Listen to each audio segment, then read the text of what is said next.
The following is a presentation of Western Farmers Electric Cooperative.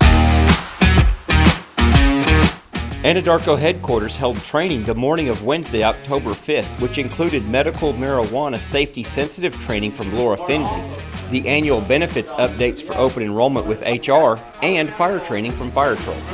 Giles with Firetrol conducted the classroom portion, going over fire basics such as the fire tetrahedron, classes of fires, and what type of fire extinguisher to use on each class of fire. Don and the rest of the Firetrol team handled the outside, hands-on training. It is one thing to learn in the classroom about the PASS, pull, aim, squeeze, and sweep, while it is a totally different feeling to actually put out a fire. Every fire was put out within seconds of the employee showing up with a fire extinguisher. The main takeaway from the class was if the assessment is made that there is an escape route, adequate training, and adequate equipment to fight the fire, knocking it down at the incipient or beginning stages leads to the best outcome, besides there being no fire at all. This was the first in-person fire training since 2019.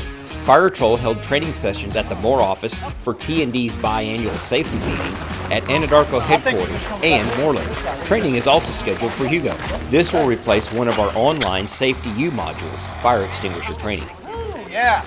We hope to not need to use this training in real life, but if we do, we're confident we can put out that fire.